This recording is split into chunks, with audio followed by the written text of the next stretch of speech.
Welcome to Echoes of the Past, where history isn't just old, it's oddly fascinating. From forgotten facts to bizarre backstories, we dig into the dusty corners of time So you don't have to. I'm Jody Lynn, your amateur historian and full-time trivia hoarder. And I'm Ephraim, here for the facts and the fun. So let's rewind the clock and press play on the past. I want to, before we get into this, give a slight warning that we are going to be going into some heavy topics.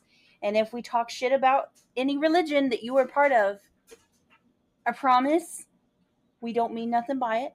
And we're not being rude. We're just giving the facts. I'm going to be rude about it. Don't be rude. I'm going to be rude about it.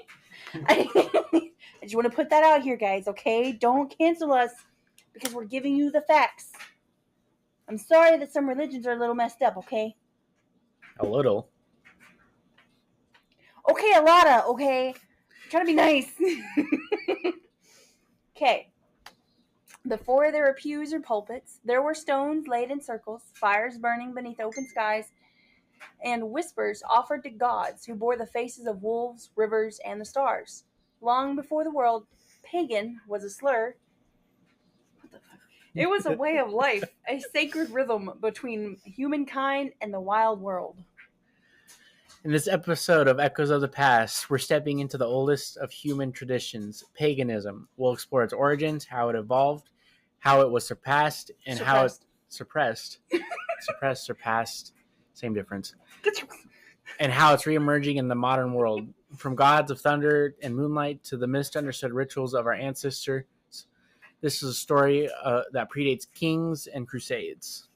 So grab your offering, light a candle if you feel so inclined, and let's follow the winding path back to the sacred groves, firelit dances, and forgotten names of gods long thought dead.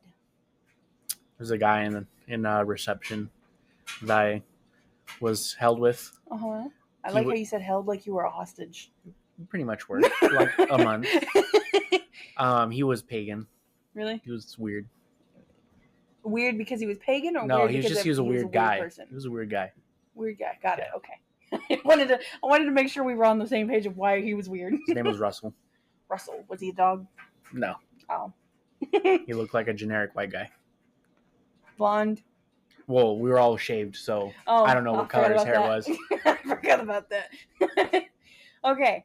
The story of paganism begins not with doctrine or books, but with instinct. As early humans gazed at the stars, watched storms roll across the plains, or witnessed the miracles of birth and the finality of death, they formed connections between themselves and the forces of nature around them. This wasn't religion, the way we think of today, of course. It was survival wrapped in reverence. At ancient sites like Göbekli Tepe in modern-day Turkey, built over 11,000 years ago, we find evidence of ritual spaces created before cities or agriculture. Stonehenge, built in stages from around 3000 BCE, stands not just as a monument to celestial alignment, but to the spiritual worldview that tied humans' life to the seasons, the sun, and the cycles of death and rebirth. The term pagan itself is a Roman invention, paganus, meaning country dweller or rustic. It was used by early Christians to describe those who clung to the old rural gods, even as urban centers converted. It carried a sneer, a way of saying those are the backward people who still pray to trees. They're calling them rednecks, essentially. But those rural beliefs were incredibly complex. They weren't centralized under one leader or book. Instead, they were built into the rhythms of everyday life. The gods lived in rivers, forests, and animals.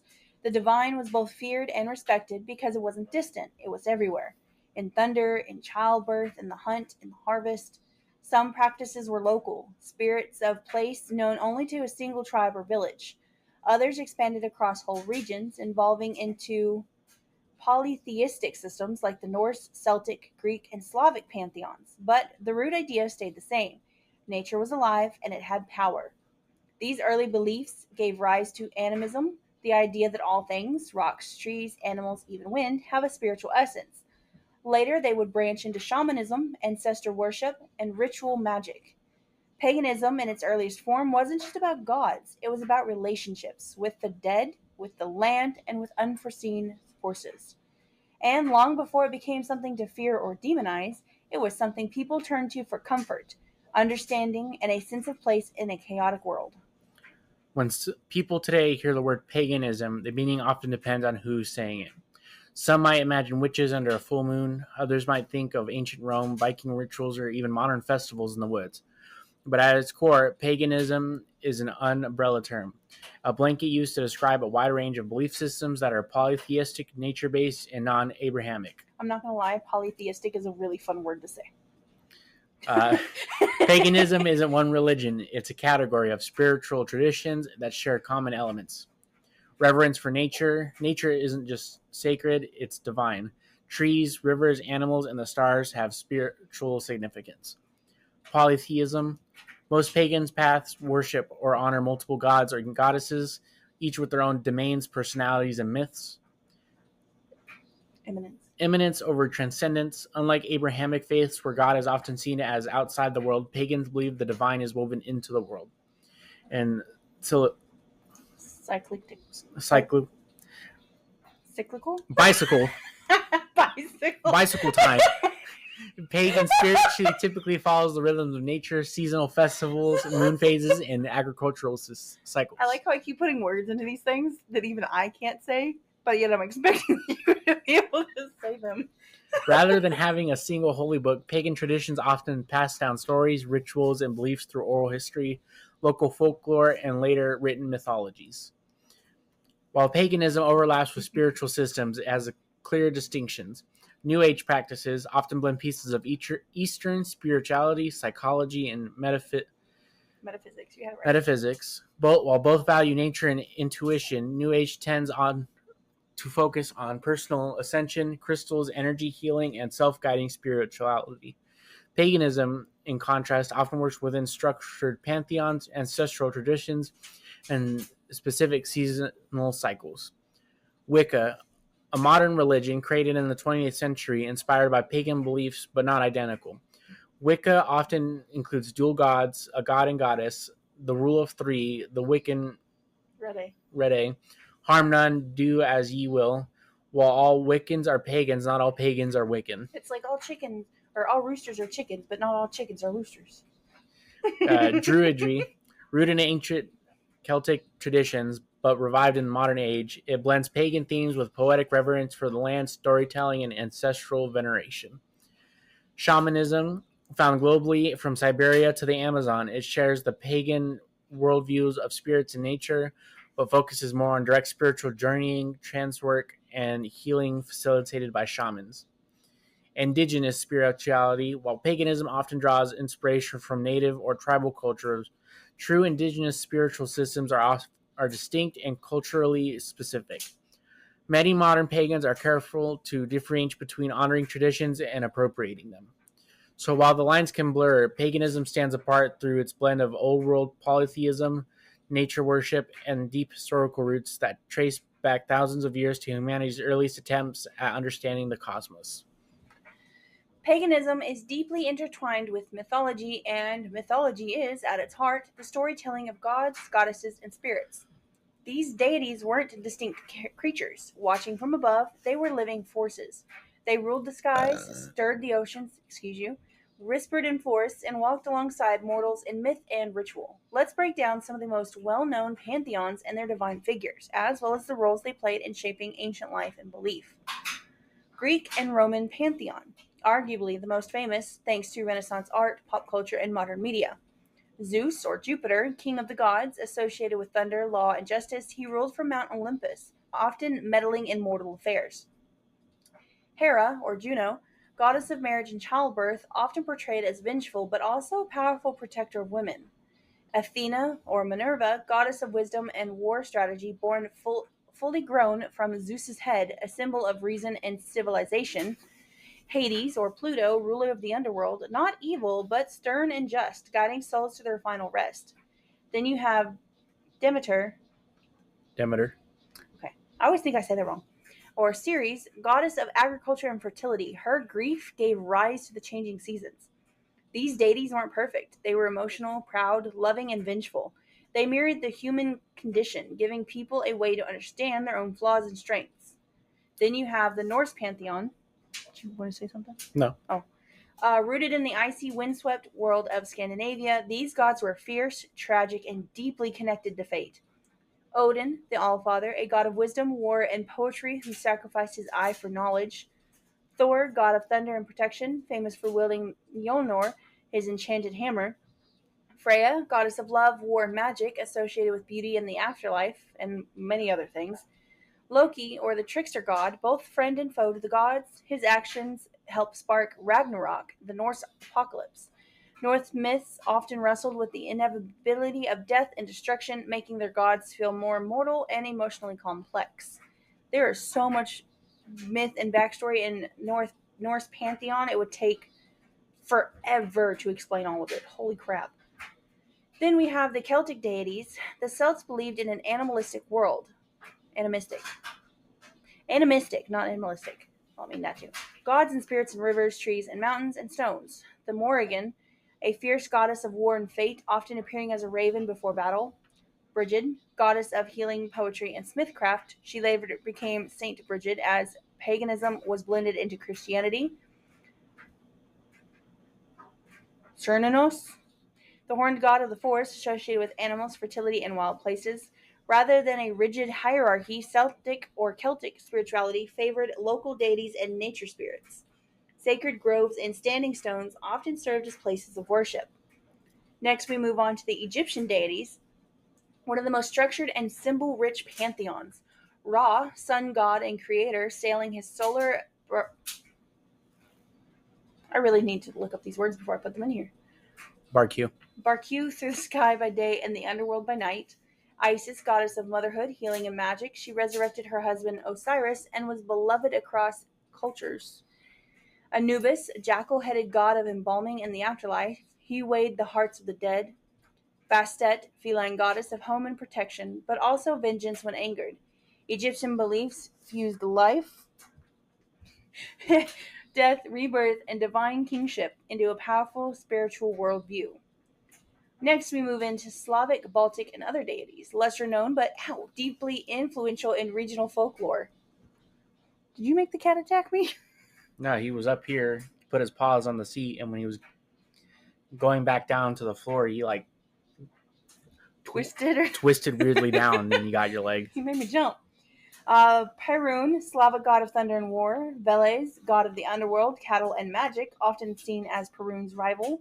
Lima, or Baltic, goddess of fate, responsible for guiding destinies from birth to death. These traditions often survived in disguised forms after Christianization, with spirits rebranded as saints, devils, or folklore creatures.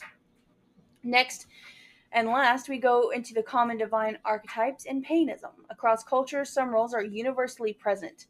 You have the Sky Father, Zeus, Odin, Perun, the Earth or Mother Goddess, Gaia, Demeter, Isis, Danu, the Trickster, Loki, the Coyote in indigenous traditions, and Hermes, the Death Guide, Anubis, Hades, Hell.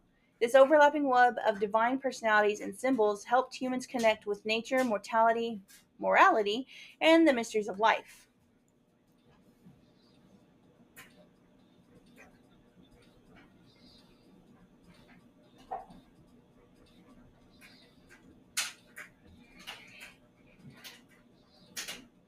So we're going to go over a little bit more information about the different gods and goddesses. Pagan religions are typically polytheistic, with a pantheon of deities that reflect different aspects of life, nature, and the cosmos. These deities were not just distant cosmic forces, they were woven deeply into the everyday lives of people, associated with everything from harvest and healing to war, fertility, and death. In many pagan traditions, there's a balance of masculine and feminine energy, reflected in the presence of both gods and goddesses. The divine wasn't limited to a father figure, it was maternal, wild, tender, destructive, and regenerative. Let's just look at the well-known deities across the pagan paths. And it's just like repeating what you just said. Kind of. So, a little bit more information about Odin. Like I said, he was the Allfather. He's the god of wisdom, war, poetry, and death. He sacrificed his own eye for knowledge. And, I mean, there was a lot of more stuff that he did. He uses the two ravens for knowledge and wisdom. He sends them out when he needs to find out things. Of course, like I said earlier, you've got Freya, which is the goddess of love, fertility, and beauty and war.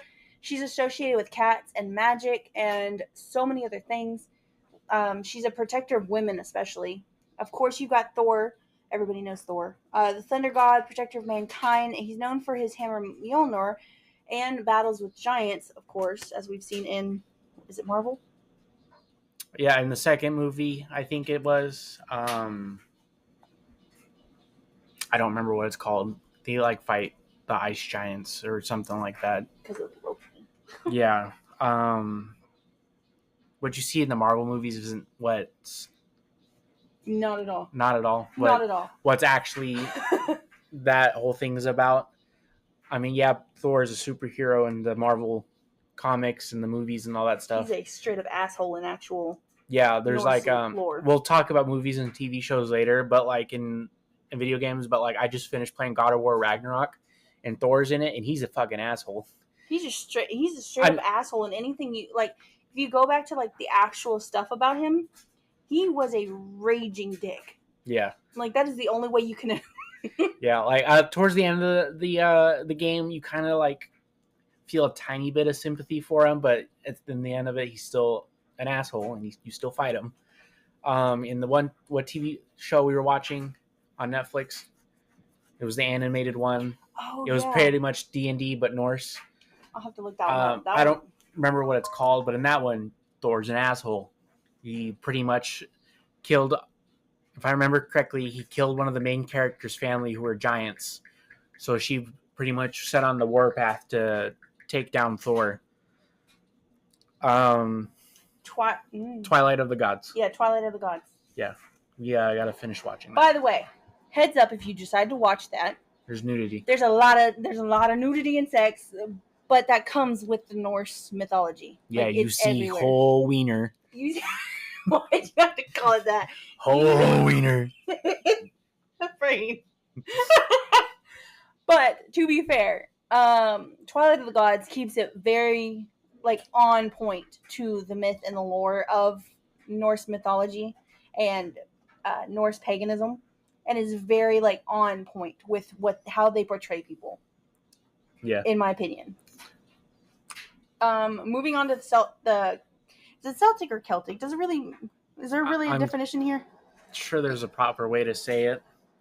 I'll that one. Brigid or Brigid was the triple goddess of poetry, healing, and smithcraft. She was later adopted as Saint Brigid in Christianity as they moved over to still give her spot in Celtic and Celtic homes. Then you have Cernunnos, the horned god of nature, fertility, animals in the wild. He is often associated with the green man archetype. Then we go into... so you could pronounce it either way. Oh, it is the same thing? While Celtic is generally preferred when referring to the broader historical and cultural context, Celtic is commonly used when referring to the Glasgow and Boston Celtic sport teams. Gotcha. So it is technically Celtic. Yeah. Going back into the Greek and Roman influences, many classical pagan traditions influenced what we now call paganism. Of course, like I said earlier, you've got Demeter and Ceres, goddess of the harvest and the agriculture. She was the mother of, how do you say her name? Because I always say it wrong. Which name? Demeter's daughter. Fell in love with Hades. Goddess of spring. Aphrodite? No, that's no. Well, we're in the Greek one, but Demeter had the daughter of Persephone. Oh, Persephone. Thank you. I always want to call her Persephone because that's how it's spelled. But she was the mother of Persephone, who fell in love with Hades, and everything kind of went to shit after that. My chair. No. Then you have Hecate, goddess of witchcraft, the crossroads, and liminality. Still, of course, a very prominent figure in modern witchcraft. Diana and Artemis, which is the goddess of the moon, hunt, and protector of women and children. Diana or Artemis is essentially the mirror for Greek and Roman that Freya is for Norse. Of course, going into Slavic, Egyptian, and others again, you've got the Baba Yaga, which was a complex figure, both wise woman and feared witch. Yeah, not John Wick. I was going to say John Wick. A whole other thing. She got a house with chicken legs. Then you've got Isis again, which is Egyptian, which is the goddess of magic, healing, and motherhood. Her cult reached Rome and beyond during the time. Then, of course, you've got Pan, or Pan, which is Greek, which is the goat-footed god of the wild, music, and untamed nature, often misunderstood as a devilish figure by later Christian imagery.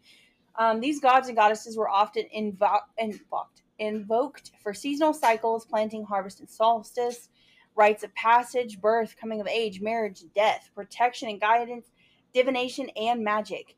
Rather than a rigid doctrine, belief in these beings often allowed for personal interpretation and local traditions to thrive. In modern paganism, deities are often seen as archetypes, representations of human experiences and natural forces, rather than literal figures. But for many, they are just as real and worthy of devotion as any deity in organized religion.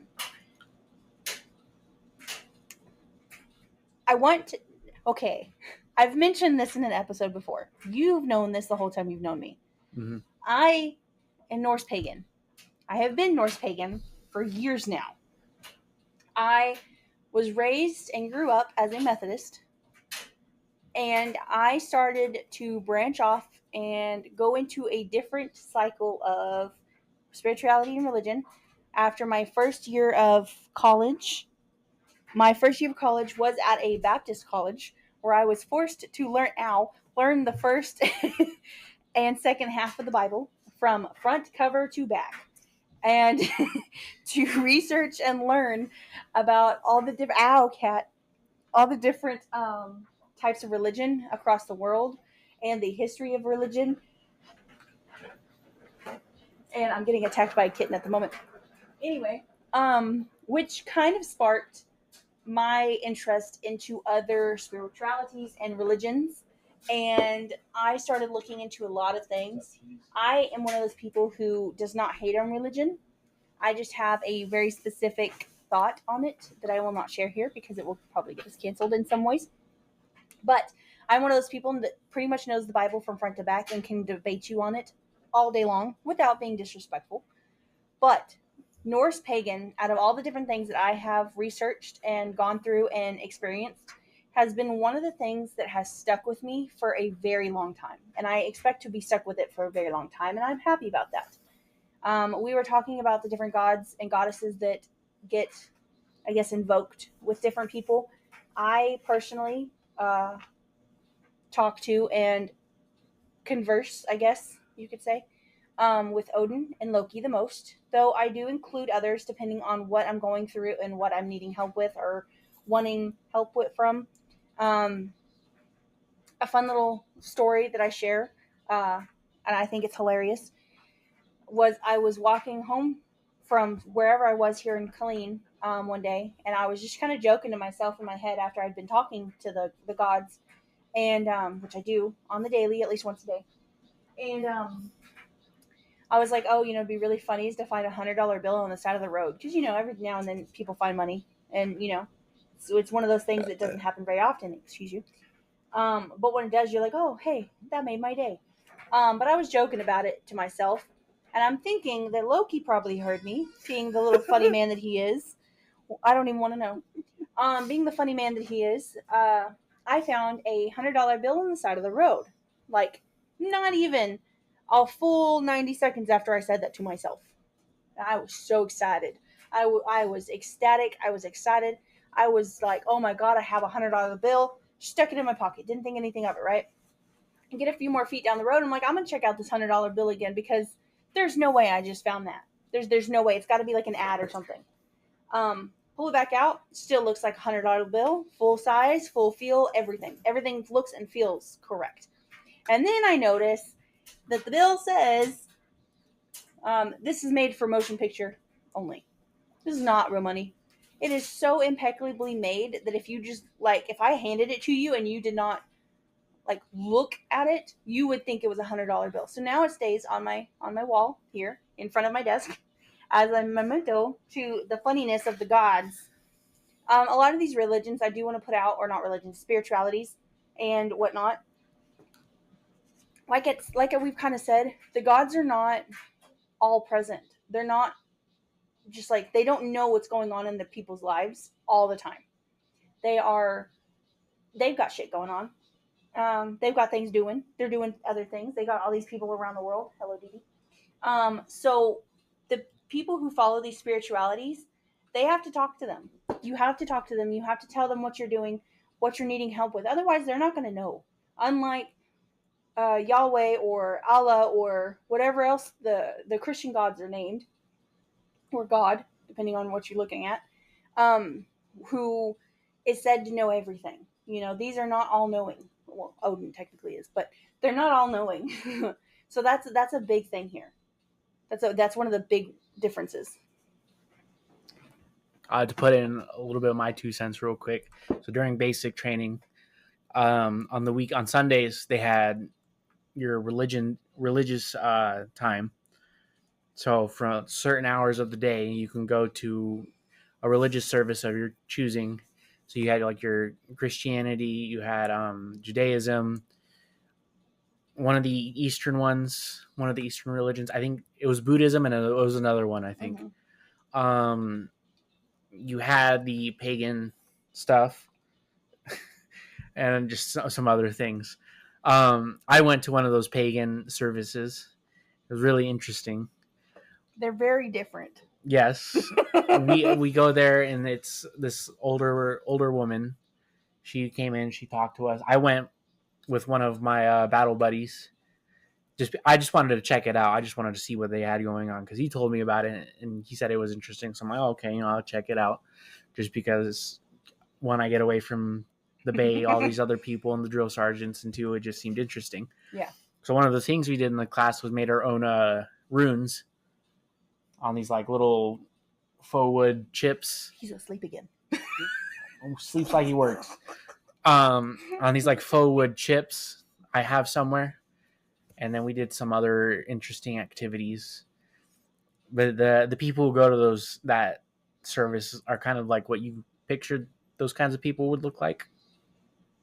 What are you trying to say? I'm just kidding. Oh, they were all white dudes and like a handful of chicks. Yeah. So I'm gonna put it out there. A lot of paganism that is mainstream right now. Norse pagan is a very mainstream one right now. And it is a lot of military guys. Yeah. Because, a warrior dies in battle, they get to go up to Valhalla and whatnot.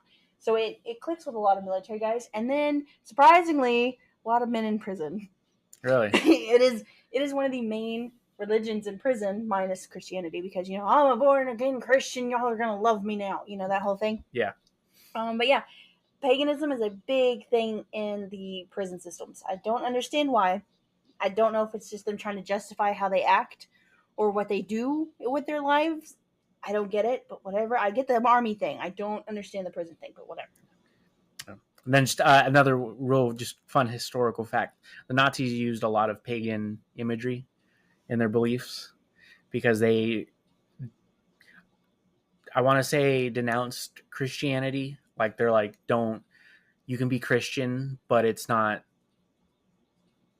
up on the priority list of things. So they turned more to paganism, and a lot of SS soldiers who died, instead of being buried with a cross above their grave, they were buried with one of the pagan symbols. It looks like an arrow. Arrow going up or arrow going down? Up. That's the rune. Yeah, it's one of the runes. I don't remember what it is, but it's just a fun fact. Or some units like used pagan runes for their unit symbols. Yeah. Paganism, as it was originally practiced, is difficult to define under a single banner because it was incredibly diverse, religion-specific, and primarily passed down through oral tradition. However, we can still identify several common threads across ancient practices and then explore how modern paganism has evolved, sometimes in reverence of, and other times in rebellion against those old ways. Nature-centric rituals, the cycles of the moon, sun, and seasons were central to spiritual life. Rituals honored the changing of seasons, fertility of the land, harvest, and solstice, e.g. Samhain, Beltane, and Yule. I want to do Samhain this year. Sacred sites like groves, springs, mountains, and stone circles were used as spiritual centers long before formal temples. Oral traditions and tribal knowledge. There was no written scriptures, stories, myths, songs, and knowledge of rituals were passed down by elders, shamans, druids, or seers. These figures often acted both as spiritual leaders and healers.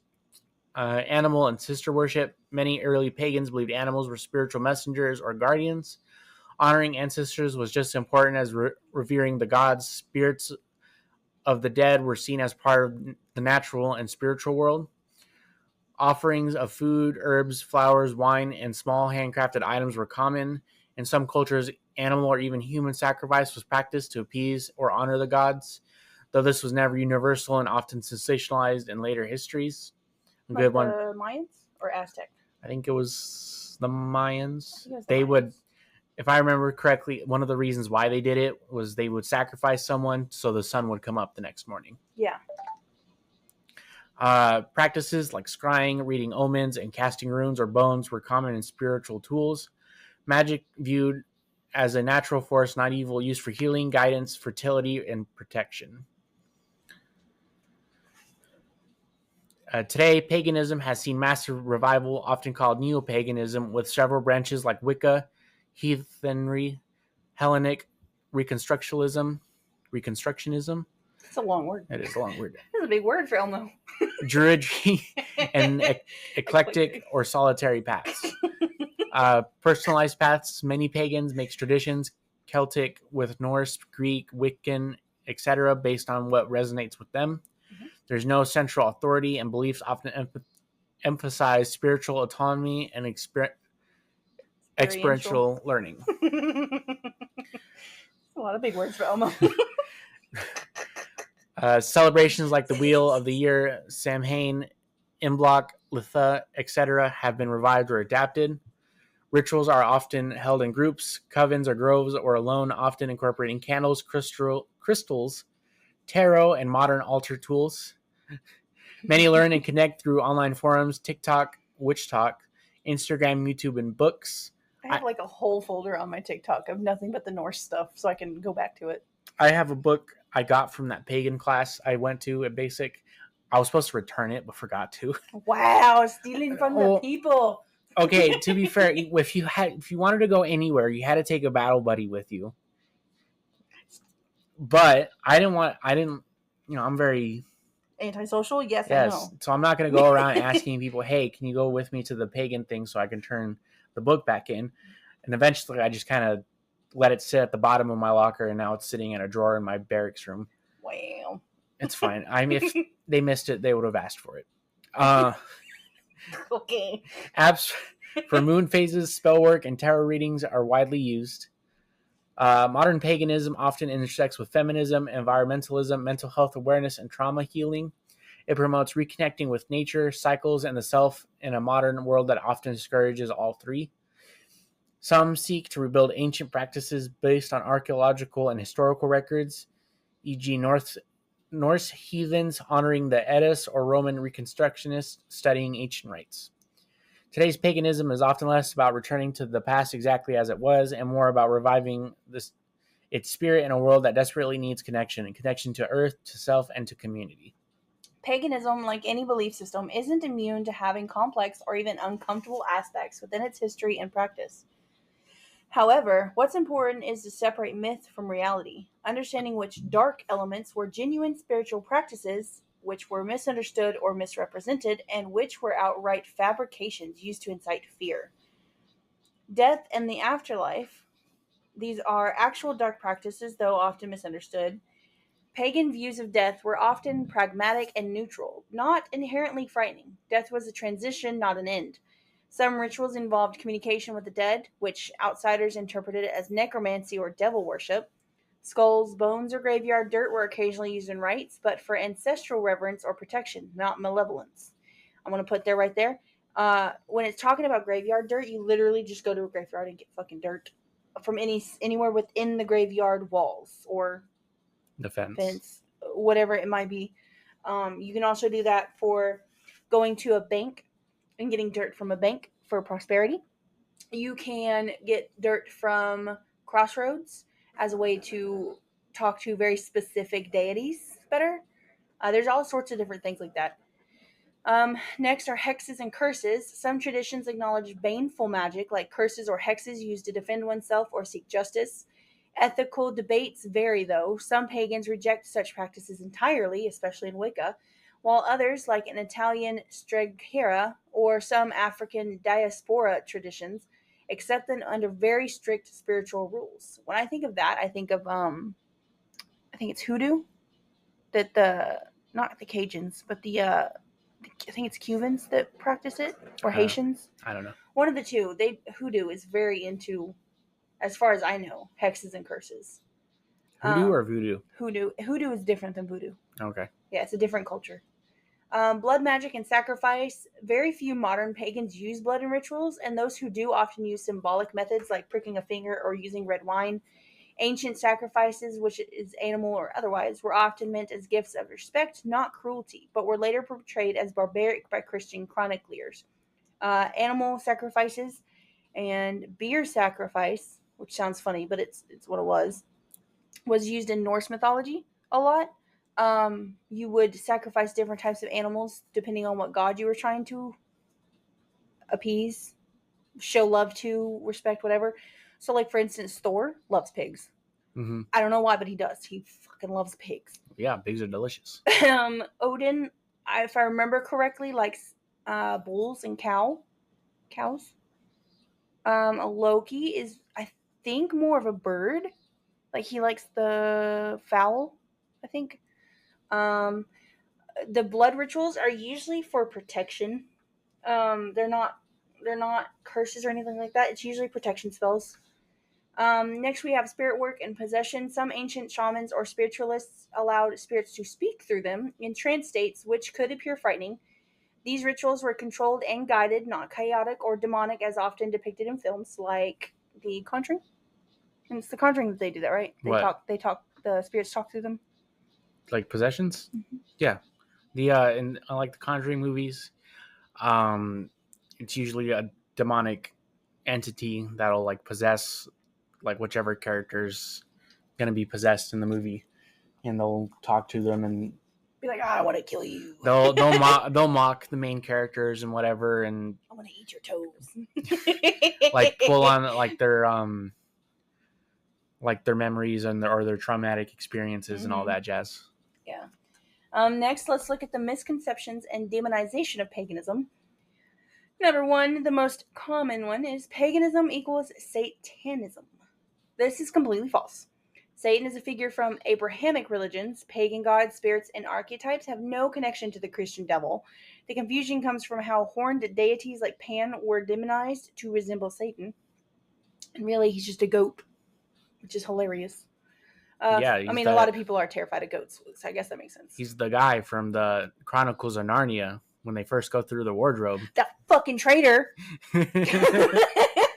Oh, he pissed me off. Everybody hates on him so hard. I don't care. Fear of the unknown. Practices like dancing around fires, chanting, nudity in rituals, or symbol-based magic seemed terrifying to outsiders. They're just having a party, guys. Let them party. Let them have fun, okay? This led to wild accusations of orgies, animal cruelty, and infant sacrifice, none of which reflected actual practices in most traditions. I'm sorry. If I saw some dudes and some chicks just dancing around a fire in the middle of the forest at midnight, just dancing and chanting, and I'd just assume they were like naked on LSD or something. Right. They're just having a good old time. Leave them alone. How do you know they're not just singing? Fucking the silliest song is just on the radio and they're all just singing to it in one monotone. Yeah, they're out here singing Thomas the Tank Engine. Or getting rickrolled. Yeah. Next, we look at witch hunts and inquisitions. During the height of Christian expansion and the Inquisition, many pagans, especially women, midwives, and herbalists, were accused of witchcraft and tortured into confessions of fantastical evil deeds. Entire communities were wiped out based on paranoia, not truth. There are pagan pasts that intentionally explore the dark, not out of malice, but as part of embracing duality. Left-hand path traditions might seek empowerment through taboo breaking or shadow work. I almost said tobacco. Some gods and spirits are fierce or destructive, like Kali, Hecate, or Odin, but are approached with reverence, not malice. Practitioners who explore death, grief, or pain do so for healing or spiritual insight, not because they glorify suffering. Darkness in paganism is not synonymous with evil. It's a mirror, a place of introspection, transformation, and sometimes rebellion against systems that fear what they do not understand. As Christianity and Catholicism rose to power, especially across Europe, they didn't just spread their faith. They engaged in an aggressive and often violent campaign to destroy paganism, both spiritually and culturally. What began as competition for hearts and minds quickly escalated into suppression, forced conversions, and mythological rebranding. Pagan gods were rebranded as demons, monsters, or devils. For example, Pan, with his horns and wild nature, was repackaged into imagery used for Satan. Goddesses like Brigid were canonicized into saints to ease the transition. Many major Christian holidays were scheduled over pagan festivals to Hmm. absorb their cultural power. Yule became Christmas. Osara, the spring equinox, became Easter. Samhain evolved into All Saints' Day and Halloween. As Christianity became institutionalized under Rome and beyond, emperors and kings used military force to wipe out pagan temples and religious centers. Pagan rituals were outlawed, with practitioners imprisoned, executed, or publicly humiliated. All of that pisses me off every time I go through it. The history and like researching it, Hmm. all of that pisses me off so bad. Destruction of sacred sites. Temples were looted or destroyed, only to be rebuilt as churches or monasteries. Sacred groves, standing stones, and megaliths were desecrated, cut down, or hidden to sever people from their ancestral connections. In places like Ireland, Scandinavia, missionaries targeted oral traditions and bardic schools to erase myths, gods, and histories. Anything outside the Christian norm, herbalism, folk medicine, weather magic, lunar cycles, were labeled as witchcraft. Women, especially healers or spiritual leaders, were hunted in waves of witch trials. Books like Malus Maleficarum, The Hammer of Witches, gave clergy and governments a handbook for persecution, blending fear of paganism with misogyny and superstition. Uh, Fear and shame. Pagans' beliefs were framed as sinful, shameful, and grotesque. Practitioners were taught to fear hellfire and eternal damnation.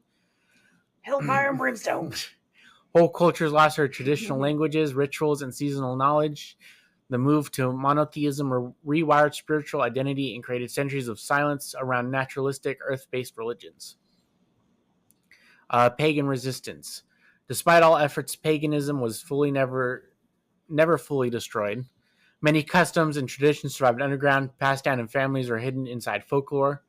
Rural communities often kept a blend of Christian and pagan practices, lighting candles for saints and planting by the moon. In some regions, secret covens and spiritual societies preserved knowledge and code using songs, embroidery, charms, and oral storytelling. Where Christianity couldn't erase, it was buried. What it couldn't bury, it was demonized. And what it couldn't demonize, it was stolen and repainted in its own image. Pisses me off. Anyways, despite centuries of demonization and suppression, paganism has experienced a powerful rebirth, one rooted in spiritual autonomy, nature reverence, and ancestral reclamation. Starting in the late 19th and 20th centuries, and exploding into the 21st, pagan paths have found a new life in a world seeking reconnection to the earth, the self, and the divine feminine. Groups began rebuilding lost pagan traditions based on archaeology, anthropology, and surviving folklore. Some examples are the Hellenic reconstructionism, which is the revival of ancient Greek religion, Asatru and heathenry, which is North and Germanic traditions, and then Kemetism, revival of the ancient Egyptian spirituality. These movements often emphasize historical accuracy, rituals, festivals, and deities specific to a region or culture. Then you have the rise of Wicca and neo paganism. In the mid 20th century, Wicca, founded by Gerald Gardner, became the most visible modern pagan path. This emphasizes duality, a god and a goddess, nature worship, ritual magic, and the wheel of the year. Though controversial for blending various traditions, Wicca inspired a whole generation of people to seek out earth based spirituality. Then neo paganism is often more eclectic, drawing from multiple traditions, creating new syncretic paths. Why the rebirth, though? Disillusionment with organized religion. Many people left dogmatic faiths that felt rigid, patriarchal, or disconnected from nature.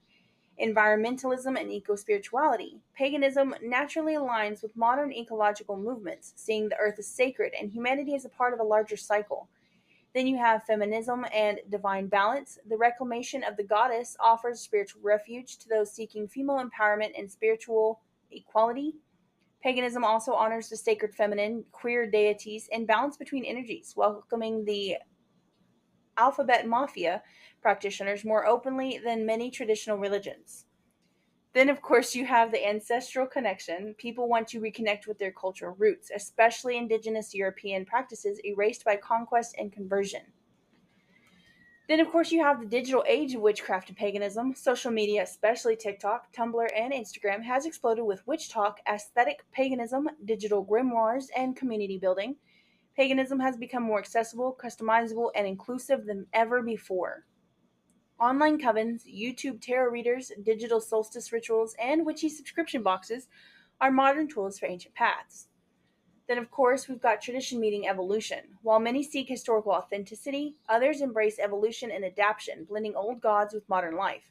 Urban witchcraft, techno paganism, secular or symbolic pagan practices. What matters isn't always replication, it's reverence, intention, and personal connection to something greater. Paganism today isn't just about what was, it's about what could be. It's a living path, evolving with every generation that chooses to walk with the earth instead of against it. Paganism and pop culture. Paganism, once buried under centuries of stigma, has not only re-emerged spiritually, but has also carved a deep niche in modern entertainment, fashion, and media. From gods on the silver screen to enchanted forests and fantasy RPGs, pagan influence is everywhere. TV shows and movies. The Wicker Man from 1973 and 2006, a chilling depiction of a rural pagan community, one that twisted public perception but also introduced many to old rituals like Beltane. Midsummer 2019 brought Nordic paganism and fertility rites to the forefront of psychological horror. The aesthetics, flower crowns, and eerie daylight festivals sparked wide cultural discussion. We haven't watched that one yet, right? No. Okay. American Gods, TV and a novel by Neil Gaiman. Pagan deities like Odin, Mr. Wednesday, roaming America in modern mythological battle. The series framed old gods as struggling for relevance in a world that worships media and technology. Vikings, The Last Kingdom, and Norsemen. Popular shows that revived interest in Norse mythology. Bloat rituals, runes, and the Viking view of fate and the afterlife and divine honor. Chilling Adventures of Sabrina and The Craft. Love those. Both played a role in modern witchy resurgence. Though fictionalized and dramatized, they help normalize pagan and occult practices in youth culture. Do you have any other movies and TV shows that you can think of? There's quite a lot, but The Ritual. It's a horror movie. That's the one we watched, right? Yeah. So it's a horror movie. These four friends go out into this wilderness hike to grieve the loss of one of their friends who died in a robbery gone wrong. That movie fucked me up. And throughout the time, they're in this forest out in where Scandinavia is. Mm-hmm. They entered the forest of what I've seen of an ancient god. So I've seen a review of it. They call him. Some say it's Loki, or it's just some forgotten ancient god. Mm-hmm. And he helps kind of helps the main character in a way, maybe. Depends it really depends on how you look at it. Yeah. I think he was helping at the very end, but at the very end, the dude's fighting back, but he, instead of having to deal with this guy's grief, spoilers, because he could have helped his friend not get killed that night. 100%. But he didn't. They all could have, but no. Well, they all blamed him because they were all outside and he was inside. But instead of returning to the real world where you have to deal with it, you can live in this entity's forest forever, and you never age. So in that story, they come across a village where there's a bunch of people who've been living throughout many different time periods. There was this TV show I talked about that we talked about, the animated one, Twilight of the Gods. Mm-hmm. That one was good. We need to finish that. What else? Some, I guess some historical. TV shows, like documentaries or whatever, they'll like have a passing talk about it. Yeah. Of course, you got all the Marvel movies, but I wouldn't really call them. Yeah, like they're a little bit, but they're not. I mean, they go to Asgard. Thor is there. Loki, Odin. Yeah, they bring a lot of the characters of Norse mythology like to the forefront of your thought, but it's not like the focus. They are not represented correctly. I mean, in the third, like the most you get is in Thor Ragnarok, where it's Ragnarok, the end of Asgard, and all that jazz. Which, by the way, I'm gonna put this out here right now. It is still debated on whether Ragnarok has actually happened yet or is still to happen, depending on who you're talking to. Putting that out there. There was also that other horror movie we watched where that guy goes to the island looking for his sister. And they worship a physical, like, god, I guess, where they feed it blood to bring about good crops and all that shit. Oh, yeah. But they're, like, not very polite about it, I guess. Oh, yeah, let me steal your blood. I need to feed the thing. I don't remember what it's called, but it's a good movie. It has the jump scares and all that stuff, but I like it. Cabin in the Woods does touch on the gods thing. Yeah. Not much, but it does. Oh, there's a comic book that I've read a couple times called Fubar, and it's like zombies in a historical setting. So like just about any setting you can think of. It's like mainly kind of World War II stuff, but there's also stuff like one of them is about a Draugr hunting down this dude and his family. Something. It's been a while. Or these Vikings that keep trying to get rid of a zombie, but they can't figure out why it won't die. Because they keep doing the Viking funeral out on a ship, lighting it on fire, and it keeps coming back over and over and over again. That'd be hilarious. And it's like sentient enough to mock them.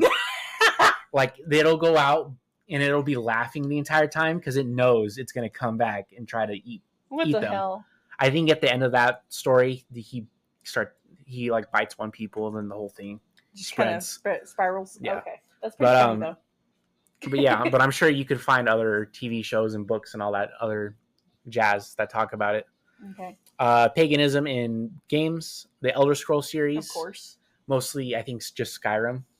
Yeah, it's a little bit in Oblivion, but it's the modded part of Oblivion because you've got the god of something, Shra or something like that, where you can go into his world. I don't know. It's with the gold and Sagoth or some shit. Yeah, Sagoth. I know who you're talking. I can't remember his name. I think Oblivion's more of the modded side of it. Well, yeah, but that's mods. But we're talking about like unmodded. Yeah, so base game Skyrim.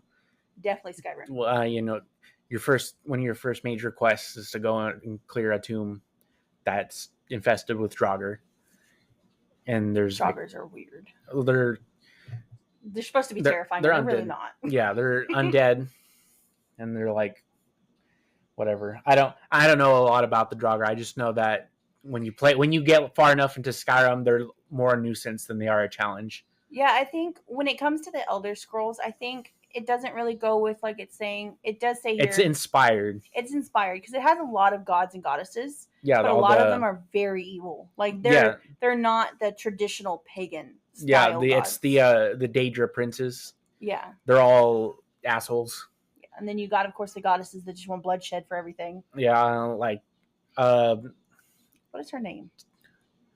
Which one? The one that gives you the masons, like, here, go murder these people and you will be my chosen. Oh, Molag Bal. Yeah, he's evil. He's special.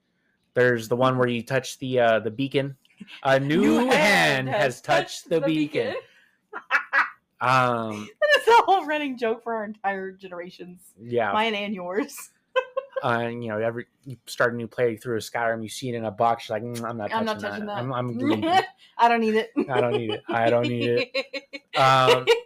But yeah, like the dragon shouts, you learn by looking at runes on a wall. Which I feel like if all the runes are on the wall, why am I only learning one of the runes on the wall? Why can't I learn all of the runes on the wall? Who freaking knows? And they, talking to the other NPCs, some of them talk about, worshiping their religion, like Talos for the Nords. Yeah. And then, of course, you've got the altar spots where you can choose one. Yeah, or you can choose to get a blessing from whatever god you pick or goddess. What is her name? Maro for love? Mara? Mara? Yeah. I always do hers. Yeah.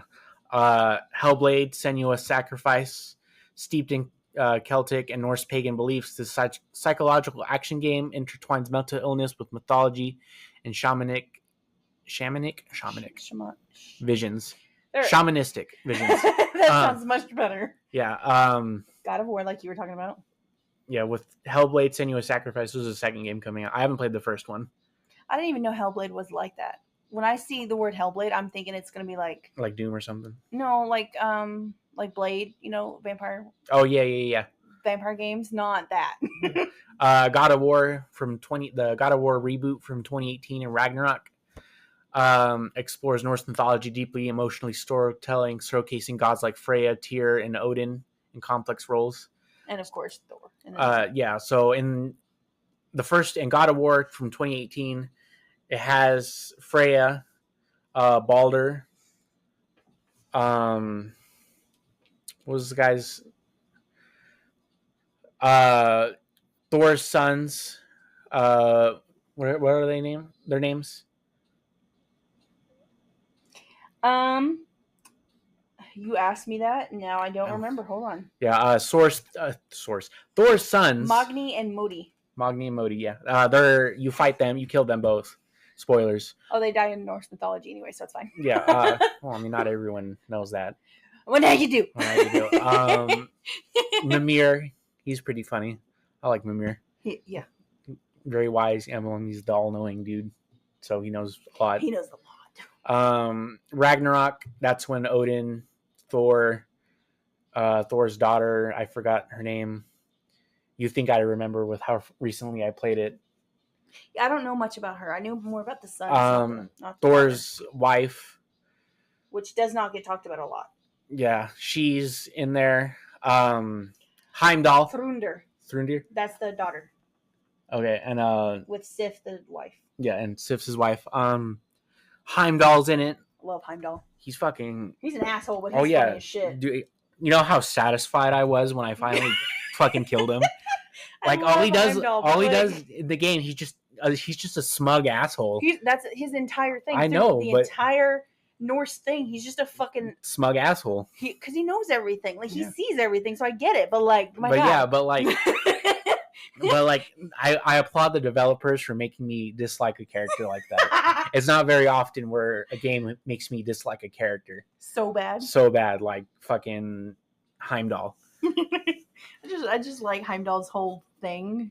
To me, it's such a satisfying like archetype. Yeah. Because I know like where he's getting that like feel and that personality from. Because Heimdall is Heimdall, and I'm like, okay, I get it. But at the same time, this dude's funny. Some of the shit that I've like researched about like the Norse gods and whatnot, and just like some of the stories that Heimdall's in, I'm like, this man's got some jokes. Yeah.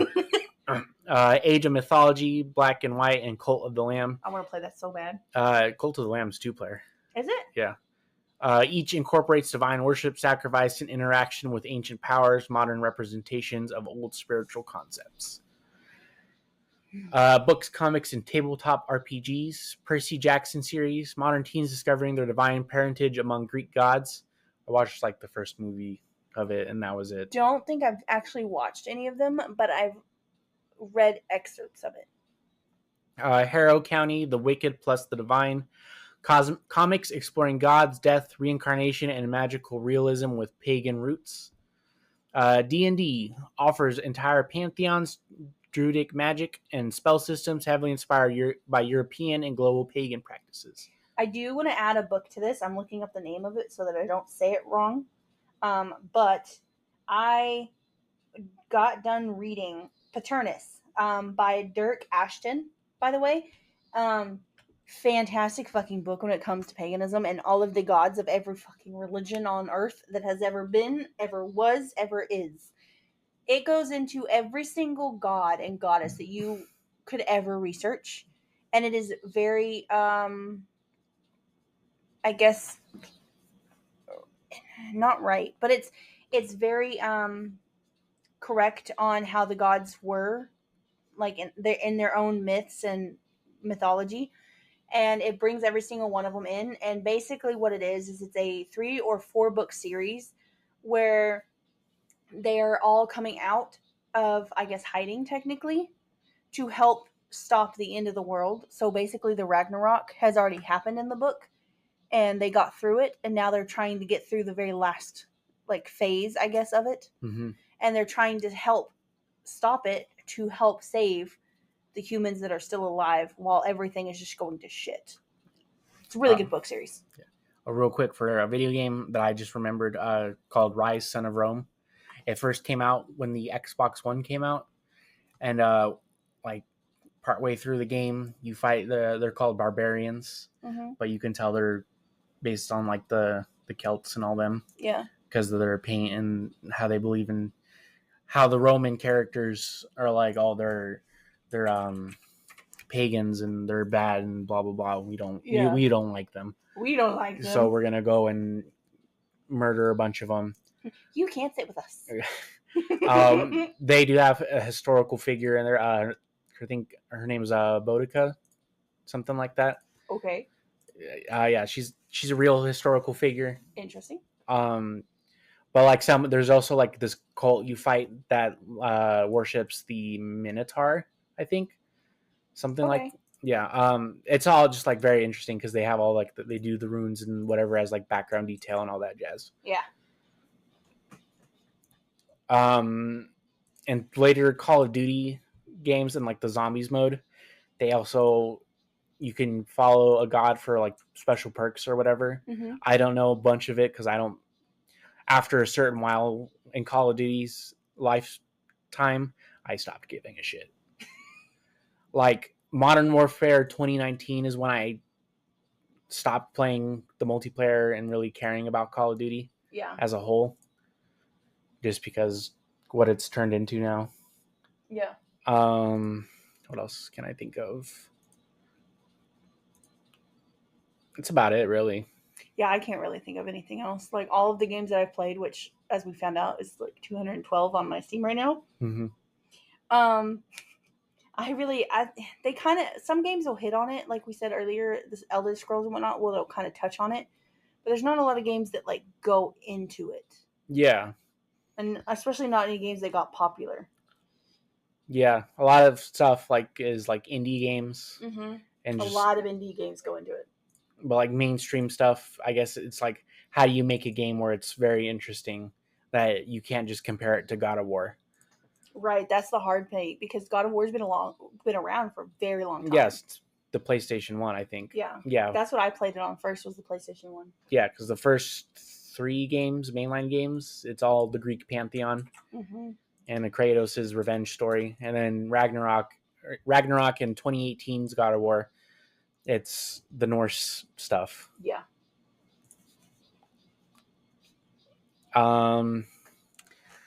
Moving on to fashion, aesthetics, and lifestyle. The rise of cottagecore, witchcore, and dark academia aesthetics blends pagan motifs like nature reverence, moon phases, herbalism, and crystal work, tarot, astrology, and folklore. Jewelry featuring pentacles, goddesses, or runes is now commonplace even in major retail stores. Fashion houses have referenced occult symbology and mythological themes on runways, sometimes with controversy, but always with intrigue. While some portrayals lean towards stylized or sensationalized, others serve as gateway points, sparking genuine curiosity and research. Many modern pagans are reclaiming these depictions, correcting misconceptions, sharing lived experience, and embracing their place in cultural conversation. Paganism has shifted from whispered shadows to cultural spotlight, not as a fad, but as a rediscovered rhythm in the soul of humanity. Though story and screen, the old ways find new voice. Whether, of course, you're exploring ancient forests or diving deep into history's mysteries, you do need energy that keeps up with your journey. That's why Dubby Energy is the perfect companion, packed with clean energy and bold flavors to fuel your quest. From sunrise rituals to midnight research, Dubby gives you the spark to keep going strong. No crash, just pure power. Plus, with zero sugar and natural ingredients, it's a smart choice for modern-day explorers. Head to w.gg and use code Echoes of the Past with no spaces for 10% off your first order. W, unleash your inner fire. Thanks for joining us on this deep dive into the history and heart of paganism. We hope you found some sparks of the sacred to carry with you. We love hearing from you. If you have any ideas for future episodes or personal stories about your own spiritual journey, please send them to us at echoesofthepast.pod@gmail.com. Your voices help keep these stories alive and growing. Until next time, may your path be bright and your spirits ever curious. Stay safe, stay curious, and keep listening. By the way, a little bit of teaser. We are going to be continuing with the kind of dark setting of episodes well into the next few, and then we'll take a breather and look at something a little bit more historical as we've been doing. So I do hope you stay with us. Thanks for wandering through history with us on Echoes of the Past. If you liked what you heard, subscribe, rate us, and tell that one friend who still quotes fun facts of parties. And remember, history may repeat itself, but we promise not to. See you in the next Echo.